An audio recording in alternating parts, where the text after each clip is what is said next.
장동혁 보수 지지율 1위. 뉴델리가 리서치 웰에 의뢰해서 지난 7일 진행한 조사입니다. 한 5일 전에 진행된 조사니까 그 사이에 또 상당한 당심과 민심의 변화가 있었을 거라고 생각합니다만, 이 조사는 전국의 만 18세 이상 1029명을 대상으로 실시한 겁니다. 그러니까 전 국민을 대상으로 조사한 거죠. 여기에 따르면 당대표 1위가 조경태입니다. 20.9, 김문수가 19.6, 장동혁이 18.9. 뭐 1% 차이로 1, 2, 3위가 나왔으니까 뭐 똑같다고 보면 되죠. 그런데 이 중에 이제 나는 보수입니다라고 답변한 분들의 지지 성향을 다시 한번 체크를 해보니까 결과가 크게 달라졌다는 겁니다. 이 보수층, 그러니까 국민의힘을 지지한다고 대답한 분들입니다. 또는 나 국민의힘 당원이다, 이런 분들이 대다수일 텐데, 이 보수층만 놓고 보니까 장동혁이 31.5, 김문수가 28.9, 그리고 조경태는 13.8로 뚝 떨어진 거죠. 그래서 결국은 양강인데 장동혁, 김문수 이 양강 중에 장동혁이 31, 김문수가 29 이렇게 된 겁니다. 이게 플러스 마이너스 3.1 오차범위거든요. 그러니까 합치면 6.2포인트 안에는 같은 거라고 확률적으로 계산해야 된다는 걸로 감안하면 보수층에서도 장동혁과 김문수가 뭐 거의 같다고 볼 수 있는데, 어쨌든 수치로 보면 장동혁이 31.5, 김문수가 28.9가 나왔습니다. 그래서 이제 자유일보는 장동혁이 보수층에서 지지율 1위를 기록했다, 이렇게 보도를 한 겁니다. 이 결과를 놓고 자유일보는 대이변이 벌어지고 있다. 당원 80, 여론조사 20으로 승부가 갈리는 전당대회에서 보수층 1위는 승패를 가르는 결정적 요소다.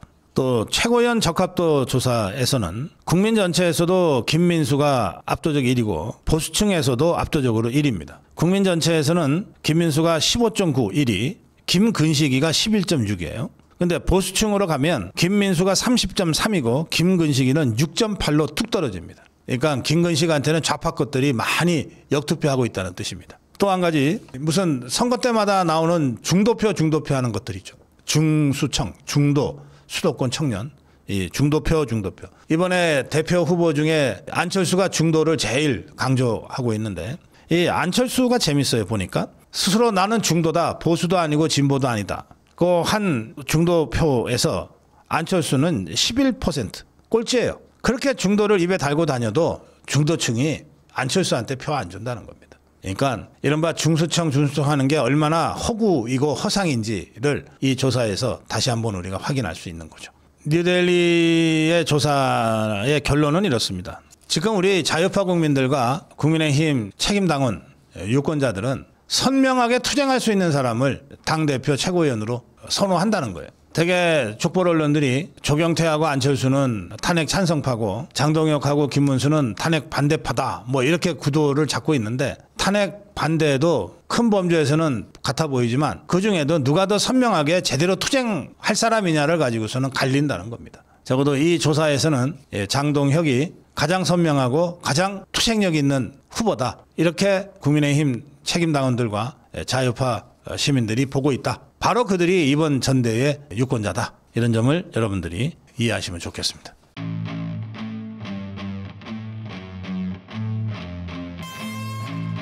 이재명의 지지율이 속절없이 떨어지고 있습니다. 문화일보는 한국사회여론연구소의 조사를 보도했는데요.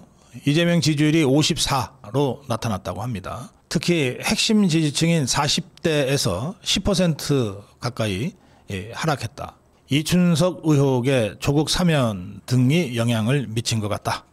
이런 분석을 내놓고 있습니다. 더 심각한 조사가 있습니다. 천재일보의 여론조사인데요. 천재일보는 코리아정보 리서치에 의뢰한 조사에서 이재명의 지지율이 52.1%, 일주일 사이에 9.1%포인트가 급락했다고 보도하고 있습니다.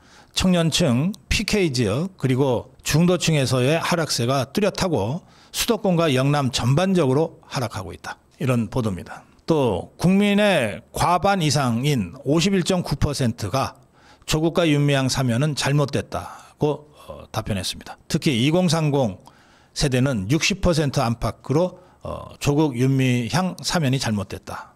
예, 그런데 저 좌파들은 찬성 잘했다가 70% 가까이 된다고 합니다. 예, 점점 쪼그라드는 종북주사파 개딸 권력입니다. 또 천재일보는 국민의힘 당대표 후보 조사도 같이 했는데요. 당심 책임 당원들과 당원들입니다. 당심에서는 장동혁 40.5, 김문수 27.7, 13% 가까이 차이가 나서 오차 범위 바깥으로 골든크로스가 이루어졌다고 보도했습니다. 더불어민주당을 지지한다고 답한 사람들한테 국민의힘 당대표 누가 좋으냐라고 하는 사실은 물을 필요가 없는 질문도 물은 모양인데 이것도 의미가 있어요. 여기에서는 조경태가 37.9, 안철수가 8.0, 김문수가 5.9, 장동혁이 3.1로 찍게 됐습니다. 아, 조경태 좋겠네. 더불어민주당 가면 당대표 되겠네. 지금 좌파들이 가장 두려워하는 후보가 장동혁이라고 하는 것이 이 조사에서도 다시 한번 확인이 됩니다.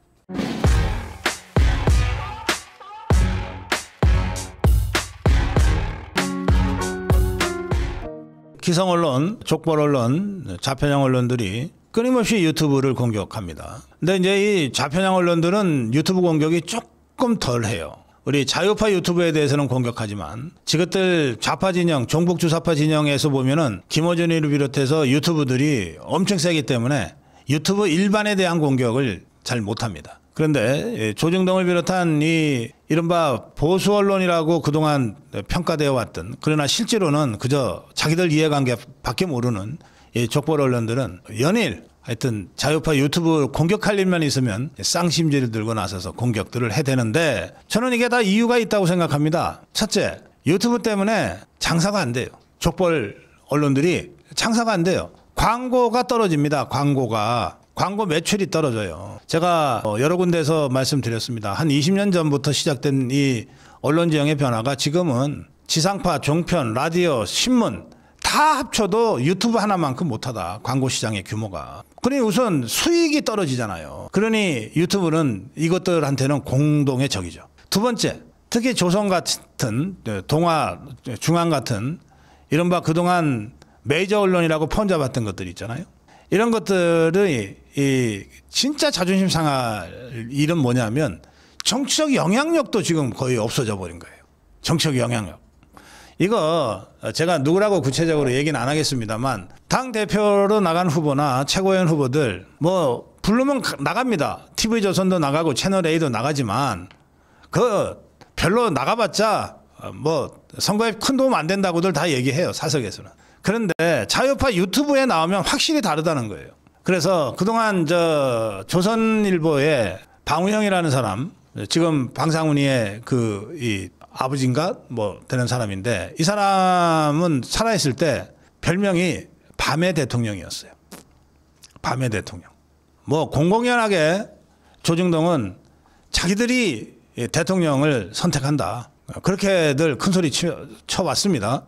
또 박근혜 대통령이 대통령 당선되고 나서 그동안 해왔던 그 관행을 깨고 언론사 사주들을 1대1로 만나지 않았기 때문에 괘씸죄에 걸려갖고 결국 조선일보로부터 공격을 받기 시작해서 탄핵됐다. 윤석열 대통령도 비슷하다. 뭐 그런 얘기들이 정치판에서 파다하게 들려옵니다. 박근혜 대통령이 뭐 조중동 언론 사주들하고 1대1로 만났는지 안 만났는지는 제가 잘 모르겠어요.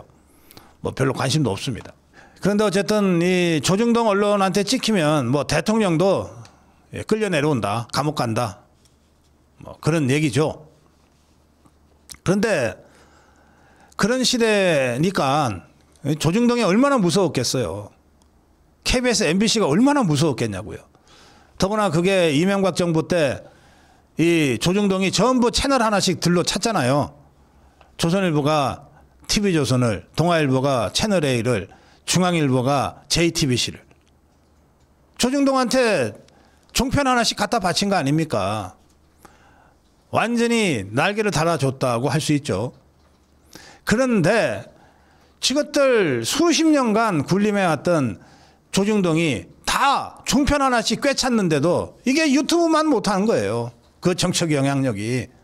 여기서 오는 그 상실감, 낭패감, 굴욕감, 박탈감 이런 것들이 우리 자유파 유튜브를 공격하게 만드는 겁니다. 저는 그렇게 해석합니다. 그래서 중앙일보는 어제 전환길 때문에 난장판이 됐는데 그 뒤에는 보수 유튜브 카르텔이라고 하는 큰 손이 있다. 이 카르텔은 말이죠. 재벌들 같은 이 정경유착할 때 쓰는 말이에요. 또 마피아 같은 것들을 쓸 때 쓰는 말이에요. 그렇게 따지면 조중동이야말로 족벌 언론 카르텔이지. 조중동이야말로 족벌 언론 카르텔이지. 아니 우리 자유파 유튜브들은 공동 생방송 하나 하는 것도 힘들어요. 다 너무 개성들이 강해서. 너무 개성들이 강해. 무슨 놈의 카르텔이야. 이런 식으로 이 프레임을 덮어 씌워서 자유파 유튜브를 핍박하려고 그러고 있어요. 그런데 국민의힘 한 중진 의원이 입은 비뚤어져도 말은 바로 하랬다고 이렇게 얘기했습니다. 뭐라 그랬냐. 과거에는 전당대회를 보면서 과거에는 유력 정치인을 구심점으로 지역구 의원들이 지역 조직을 관리해 전세버스를 행사장에 동원하는 차원이었다. 과거 전당대회는 이랬다는 거예요. 여기 굉장히 중요한 포인트가 있습니다. 유력 정치인, 개파 수장이죠. 구심점으로 누가? 지역구 의원들이 개파 똘마니들이에요. 평소에 지역을 관리해. 뭘로 관리합니까? 돈으로 관리해. 그 다음에 어떻게 합니까? 전당대회 때 전세버스로 동원을 해. 다 돈 들어가는 짓이에요. 그래서 돈이 엄청나게 들었던 겁니다. 이게 과거의 전당대회였는데 지금은 수백만 구독자를 거느린 보수 유튜버들이 윤호개인 반탄 논리를 설파하고 이에 감화된 강성당원들이 제도권 한복판에서 소란도 불사하면서 여론을 주도하는 형국이다. 자, 수백만 유튜브를 거느린 보수 유튜브들. 이 사람들이 강성당원들 돈 주고 동원합니까? 버스 보내서 동원합니까? 이 사람 말대로 논리를 설파하고 그것에 감화돼서 강성당원들이 주장을 한다는 거예요. 그리고 그것이 곧 여론을 주도한다는 겁니다. 10년 전, 20년 전에 개파 보스가 개파 똘마니 국회의원들을 동원해서 돈 주고 버스 빌려가지고 막 실어 날르는 식으로 전당대회를 해서 돈 먹는 하마처럼 됐던 그 전당대회, 차떼기당의 오명을 뒤집었었던 그 국민의힘의 전신들이 이제는 저 같은 이 유튜버가 논리를 가지고 설파를 하자 그것에 감화된 그것에 공감하는 당원들이 소리를 치면서 여론을 주도하고 있다. 이렇게 설명하고 있어요. 중진 의원이. 이게 유튜브가 만들어낸 변화고 이게 유튜브가 이끌어낸 정치혁명입니다. 돈 한 푼 들지 않고 정말로 깨끗하게 당당하게 자기 주장을 할 수 있고 당원이라도 옳은 소리를 하면 국회의원도 들어야 되는 그런 세상을 만들어내고 있다는 거예요. 그러니 아까 말씀드린 대로 저 족벌 언론들이 얼마나 속이 타겠어요. 시기심에 질투심에 상실감에 박탈감에. 그러니까 허구한 날 자유파 유튜브를 공격하는 거예요. 저것들이 말이죠. 고성호 TV를 시도 때도 없이 공격을 하는데 한겨레가 속옷 윤석열 알몸으로 버텨야 극우 유튜브 조언을 따랐나? 이렇게 제목을 달았어요. 따랐나? 따랐다 그러면 저것들이 단정 짓는 거라서 당할 것 같으니까 따랐나? 아이고 참 찌질하기는 이것들. 자 보세요. 우선 윤석열 대통령이 강제 구인하겠다고 물리력 행사할 때 어떻게 저항했는지 여러분들이 다 아시니까 제가 따로 설명 안 할게요. 그걸 속옷 윤석열이라고 표현하면서 제가 알몸으로 버티라고 조언을 해서 거기에 따른 거야? 라고 단정도 짓지 못하고 뭔가 의혹 프레임을 덮어 씌우려고 했어요. 이데일리는 마찬가지예요. 뒤에 물음표를 달아. 윤 속옷 드러눕기는 극우 유튜브 조언? 아니 그냥 그거 유튜브 고성규가 시켜서 했다고 해. 그렇게 쫄아 다들. 자 그러면서 제가요 이 중앙일보도 윤 속옷대치 유튜브 코치 이렇게 써놨어 물음표. 그래서 고성국이 알몸으로 버티라고 했다. 이렇게 마치 제가 조언을 해서 옷 벗고 알몸으로 버티라고 해서 윤석열 대통령이 옷 벗고서 알몸으로 버틴 것처럼 이렇게 지금 짜고 있어요. 이 공격이 한 일주일 전에 거의 모든 족벌 언론들이 저희 고성국 TV를 통해서 한 공격인데 이것들이 도대체 뭘 갖고 그러나 그러고 저희가 찾아봤어요.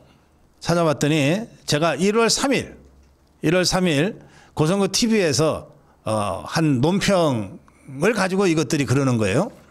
그런데 1월 3일이 어떤 날이냐? 1월 3일이 수사권 없는 공수처가 불법 영장을 받아가지고 윤석열 대통령을 끌어내려고, 불법적으로 끌어내려고 군인 경호처 지키고 있는 한남동 대통령 관저를 쳐들어 간 거예요. 그런데 도저히 이 벽을 뚫지를 못하고 몇 시간 동안 몸싸움하다가 포기한 그날 얘기하는 거예요. 그래서 제가 그 상황을 보면서 1월 3일 날 영상에 제가 이렇게 주장을 했어요. 정확하게 이렇게 주장했습니다. 만약에 그때 경호처에서 뭐 배신자가 나오니 어쩌니 뭐 경찰의 경호 인력이 뭐 철수를 하니 어쩌니 막 그런 상황이 있었기 때문에 제가 이렇게 논평을 했어요. 만약에 경호처에서 한동훈이 같은 또 최상목이 같은 배신자가 나왔다. 나올 수 있잖아요. 자, 그럼 이제 윤석열 대통령 혼자 알몸으로 버텨야죠. 그 대통령 관저에서 혼자 버텨야죠. 그 말이에요.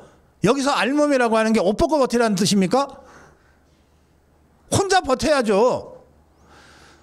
혼자 버티면 우리 자유파 국민이 손잡고 그렇게 해서 버텨낼 수 있습니다.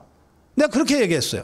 근데 제가 여기에 알몸이라고 하는 단어를 썼다는 요걸 가지고서 고성국이가 알몸으로 버티라고 그랬는데 그 좋은 대로 윤석열 대통령이 수의 벗고 팬티 바람으로 버텼다. 이렇게 지금 써내려 가려고 하는 거예요. 근데 지것들이 봐도 이게 영 아니잖아. 그러니까 물음표를 다른 거예요. 자, 제가 이 영상을 한 게 언제라고요? 수사권 없는 공수처가 불법영장을 가지고서 불법적으로 대통령 체포하려고 했던 1월 3일입니다. 올해 1월 3일. 윤석열 대통령에 대한 강제구인은 언제 진행됐습니까? 1차 강제구인, 2차 강제구인. 이게 7월 말 8월 초 아니에요. 그러면 아니 제가 무슨 점치는 사람이에요? 예언자예요? 올해 1월 달에 윤석열 대통령이 탄핵을 당해가지고 감옥에 갔는데 뭔가 특검이 발동이 돼갖고서 강제구인을 감옥에 있는 윤석열 대통령을 강제구인을 할 거야라고 예상하고 그때는 옷 벗고 덤벼라 알몸으로 덤벼라라고 내가 1월 달에 이미 얘기했다? 이런 얘기 아닙니까 이것들이. 어제 제가 이 유튜브 그만두고 광화문 앞에 어디 멍석이라도 깔까요? 아니 유튜브에 대해서 시기심과 질투심과 박탈감과 상실감과 이런 것 때문에 뭐 고성국 TV나 자유파 유튜브 공격하는 심정은 알겠어요. 아니 하려면 좀 제대로 해야지. 이게 뭐야 도대체. 치졸하게 찌질하게. 제가 이 논평을 준비하면서 갑자기 걱정이 돼가지고 우리 제가 좋아하는 가수인데 김종환 무명 생활을 한 20년 이상 했다가 뭐 히트곡이 몇 곡 나와가지고서 조금 생활이 펴졌을 텐데 이 사람 노래가 이게 금지곡이 되면 어떡하나 갑자기 걱정이 됐어요. 제가 좋아하는 노래가 사랑을 위하여라는 노래입니다. 김종환의 사랑을 위하여. 이른 아침에 잠에서 깨요. 아주 아름다운 곡이죠. 근데 이 노래에 말이죠. 후반부에 가면 이런 게 있어요. 내가 아플 때보다 네가 아파할 때가 내 가슴을 철들게 했고 너의 사랑 앞에 나는 옷을 벗었다. 나는 거짓의 옷을 벗어버렸다. 옷을 벗어버렸대. 응? 이 큰일 났어. 이 족보 언론들이. 예? 이 김종환이가 옷 벗는 노래를 했다. 당장 금지시켜야 된다. 그래서 이 김종환 가수의 이 옷을 벗었다는 건 진짜 옷을 벗었다는 뜻이 아니고 거짓의 옷을 벗었다. 그러니까 이 판매 금지하면 안 된다. 너희들이 유튜브를 죽이고 싶으니까 뭐 고성국에 대해서 그렇게 공격하는 건 내가 너네 심정 이해한다. 그런데 제발 김종환 가수는 손대지 마라. 고성국 칼럼이었습니다.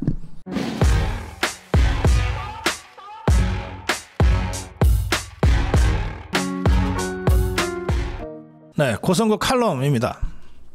이런 걸 군주 국가라 한다. 이런 걸 군주 국가라 한다. 저는 지금 조국이 윤미향이 사면 사태를 보면서 저것들이 권력 잡자마자 그야말로 확증 편향에 빠져서 지 죽을 길로 그냥 거의 돌진하듯이 하고 있다. 그렇게 느끼고 있습니다. 거의 돌진하듯이 죽을 길로 가고 있어요. 그러면 누군가가 이게 경정을 울릴 만도 한데 거기 위험해요. 브레이크 잡아야 돼요. 좀 살살 가요. 누군가는 경정을 울릴 만도 한데 아까 제가 더불어민주당 그 노회한 그 정치인들 당 원로 고문들은 한결같이 너무 거칠게 하지 마라, 살살 다뤄라, 그래도 대화는 해야 된다, 뭐 이런 얘기들을 정청래한테 조언했다 그러는데, 근데 더불어민주당의 이 국회의원 배지들은 전혀 지금 상황이 다른 것 같아요.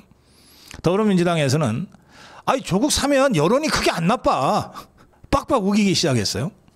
차제 그냥 조혁당하고도 그냥 우리 통합을 하자, 이런 얘기까지 나오고 있습니다.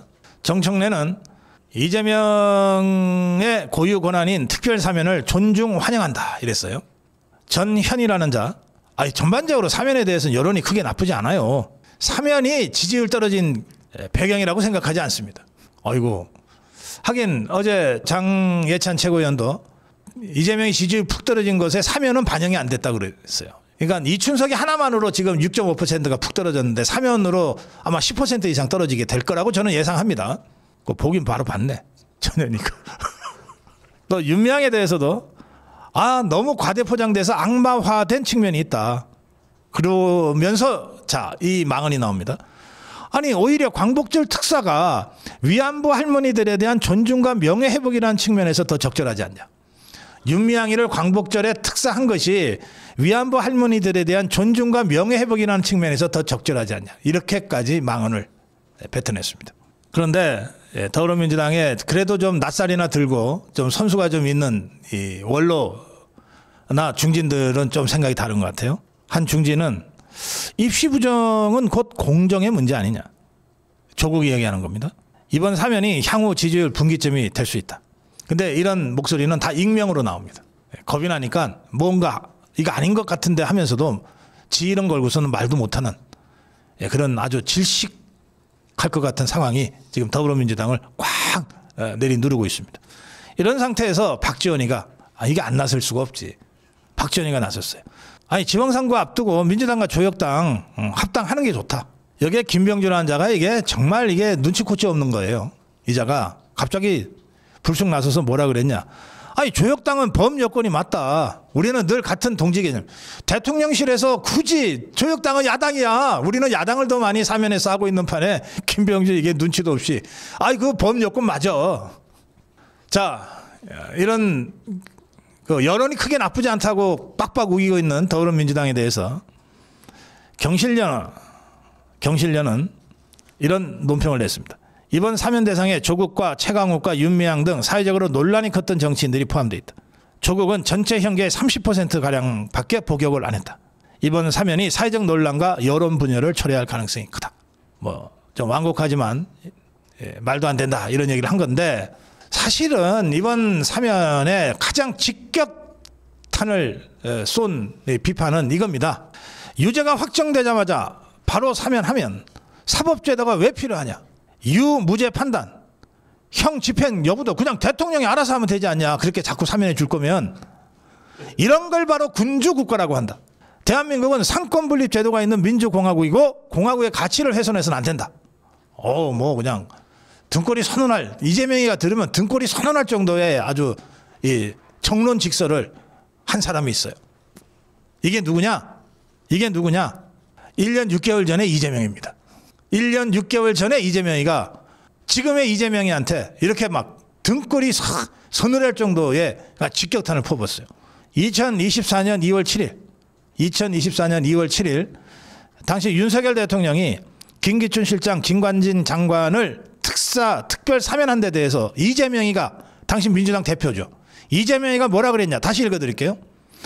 유죄가 확정되자마자 바로 사면하면 사법제도가 왜 필요하냐. 유죄 무죄 판단, 형 집행 여부 그냥 대통령이 알아서 하면 되지. 이런 걸 바로 군주국가라고 한다.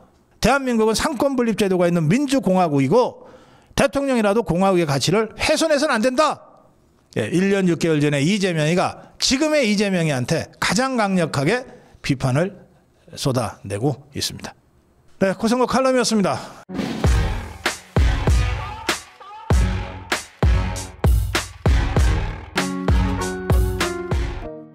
네, 고성국 칼럼입니다. 국민의힘 중앙당사에 대한 압수수색 시도가 있었습니다. 김건희 특검이 압수수색을 시도했습니다. 이렇게 되자 당권 주자들, 당 지도부, 국회의원 거의 전원이 여의도 중앙당사에 모여서 강력하게 반발했습니다. 장동혁은 정치 특검의 광기가 도를 넘었다. 여당이나 이재명 정권에 좋지 않은 이슈가 있을 때 압수수색이 계속 이루어지고 있다. 이슈는 이슈를 덮는다. 이 얘기를 한 겁니다. 그러면서 최근 여론조사에서 이재명에 대한 지지율이 최저치를 기록하고 이춘석의 주식 차명거래 의혹 등으로 정치적으로 불리해지자 무리한 압수수색을 하고 있다. 이렇게 주장했습니다. 김문수는 특검이 이재명의 정치적 앞잡이, 국민의힘을 파괴하고 해산시키는 데 앞잡이가 돼서 무도한 짓을 하고 있다. 말도 안 되는 영장 청구했는데 이걸 어떻게 법원이 발부했는지 도대체 이해할 수가 없다. 특검팀이 당사 안에까지 들어와 있는 건 납득이 안 된다. 특검에 국민의 기본권 인권 침해가 도를 넘어 많은 사람이 피해를 보고 있다. 이렇게 강력하게 규탄했습니다. 그런데 김건희 특검팀이 국민의힘 중앙당사를 압수수색하게 된 직접적인 이유는 통일교가 대거 입당을 한 의혹이 제기돼서 그걸 확인하기 위해서였다고 하는데, 그러니까 그걸 확인하려면 당원 명부를 통째로 가져가서 조사해야 된다는 게 특검 쪽의 주장입니다. 그런데 국민의힘이 강력하게 반발하고 저지하면서 도대체 당신들이 얘기하는 입당 가능성이 높다고 판단되는 통일교 교인 명단을 달라, 우리가 확인하겠다. 20명을 명단을 받아서 확인을 했는데 한 명도 국민의힘 당원 입당이 없었다고 합니다. 한 명도 국민의힘 당원이 아니에요. 국민의힘은 이 사실을 발표하면서 이게 바로 무리한 압수수색, 정치적 압수수색의 증거다. 이렇게 특검을 향해서 공격했습니다. 박성훈 수석 대변인은 특검이 국민의힘에 500만 명의 당원 명부를 통째 달라고 요구했다. 우리는 절대 거기에 응할 수 없다. 그래서 우리 당이 최소 명단만 확인했다. 특검이 선별한 20명의 인원이 당원인지 아닌지 확인했지만 한 명도 우리 당원은 없었다. 이것만 보더라도 특검이 자행하는 국민의힘 당사 압수수색이 얼마나 불합리하고 야당 탄압 폭거인지 알 수 있다. 특검이 제시한 20명 중 한 명도 당원이 없다고 하는 것이 확인됐음에도 불구하고 특검은 계속해서 당원 명부, 그러면 전체는 아니더라도 샘플을 달라고 요구하고 있다. 대한민국 정당사에서 당원 명부를 밖으로 유출한 적이 단 한 번도 없고 압수수색을 진행한 적도 없다. 당원 명부는 이런 용도로 활용하라고 당원들이 동의한 정보가 아니다. 사수하겠다. 이런 입장입니다. 우리가 흔히 당원 명부는 당의 심장이라고 얘기합니다. 당원 명부는 당의 심장이라고 얘기해요. 특검이 무슨 핑계, 그것도 정말 터무니없는 핑계를 대고 지금 압수수색 하겠다고 나섰는데 영장 발부 받았으니까 합법적인 권력 행사, 형식상. 그러면 내줘야 됩니까? 이게 토끼도 아니고 간 꺼내놨다가 다시 돌려받았다가 할 수 있는 겁니까? 당원 명부는 간보다도 더 중요한 심장에 해당됩니다. 당의 심장이에요. 국민의힘이 이것조차 사수하지 못하면 그날로 그냥 사망 선고해야 됩니다. 김문수는 이러한 상황에 대처해서 무기한 농성에 돌입했습니다. 국민의힘 중앙당사 1층에 책상 다리로 앉아서 무기한 농성에 돌입했습니다. 김문수는 국민의힘에 대한 특검의 위법 부당한 압수수색을 저지하고 중앙당사와 당원 명부를 지키기 위해서 농성을 시작한다고 밝혔습니다.